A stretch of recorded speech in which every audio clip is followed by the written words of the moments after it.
Today we're comparing the new Redmi Pad 2 Pro and the new Galaxy Tab S10 Lite to see which is the better new affordable tablet. If you want to see more comparisons like this, give a thumbs up and leave a comment down below on which comparison you want to see next. So let's go ahead and get started.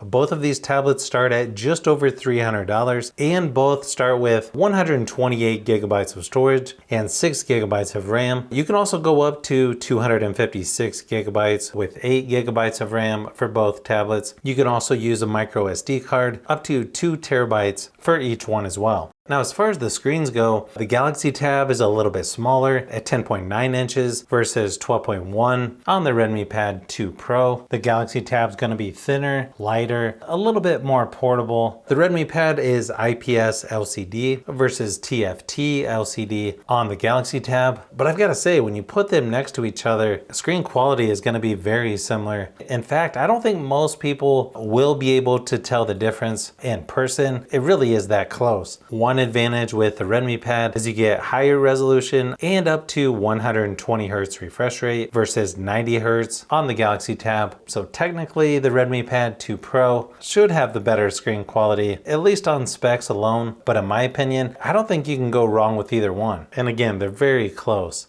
Now when it comes to the battery, surprisingly, even though the Redmi Pad 2 Pro has a much larger battery, the Galaxy Tab actually lasted longer in my typical battery drain test at 100% screen brightness, lasting 7.5 hours versus 7 hours for the Redmi Pad. Now you do get faster charging with the Redmi Pad at 33 watts versus 25 for the S10 Lite. So battery life is actually pretty similar between these two. So again, you can't really go wrong with either one when it comes to battery life and charging.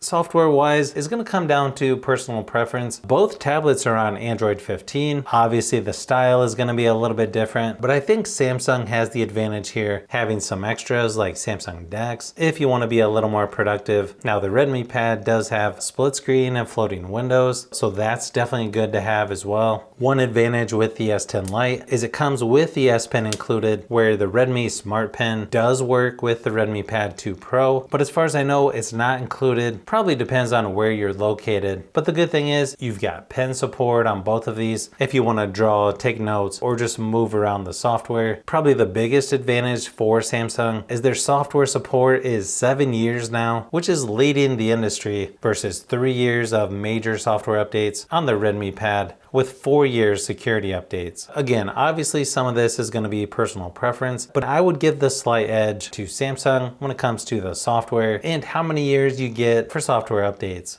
Performance-wise, you get a Snapdragon 7S Gen 4 processor in the Redmi Pad 2 Pro versus Exynos 1380 and the S10 Lite. You can see the Redmi Pad has slightly better benchmark results, but both of these are good to do some light gaming on as well. I think the Galaxy Tab is probably a little bit easier to game on, a little easier to reach things on the screen. Obviously, if you're using a controller, that won't matter as much. Just something to keep in mind. I think the Redmi Pad could handle things that are going to be a little more intense or graphic heavy, slightly better than the Galaxy Tab. So technically the Redmi Pad is the more powerful tablet, but again, just like some of the other categories, this one's really close, so you can't really go wrong with either one when it comes to performance. One advantage with the Redmi Pad 2 Pro is you have a headphone jack, where you don't get that with the S10 Lite. You also get a quad speaker setup on the Redmi Pad 2 Pro versus only 2 on the S10 Lite. Here's a quick sample of each just to give you an idea of how they sound.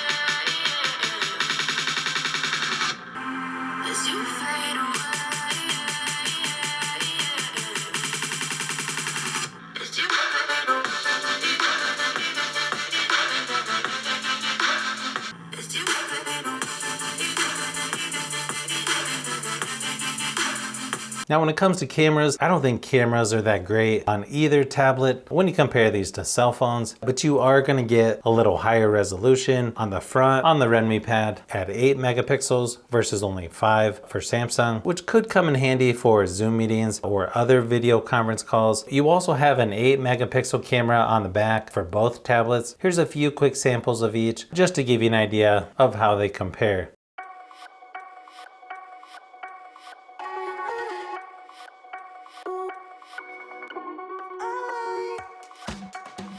So overall, not a bad choice between these two more affordable tablets. I think if you want longer software support and the pen included, plus you've got extras like Samsung DeX, then it makes sense to go with the Galaxy Tab S10 Lite. But if you want the slightly more powerful tablet that's got a larger screen, also has louder speakers, then it makes sense to go with the Redmi Pad 2 Pro. But if you like tablets, phones, and other tech, I've got a lot more stuff that I'm working on as usual, so keep an eye out for those upcoming videos.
So if you've made it this far into the video, you may want to say thanks by subscribing, and don't forget to give a thumbs up if this video was helpful. This is Brian from Fishbee Productions. Thanks for watching, and I'll see you on the next one.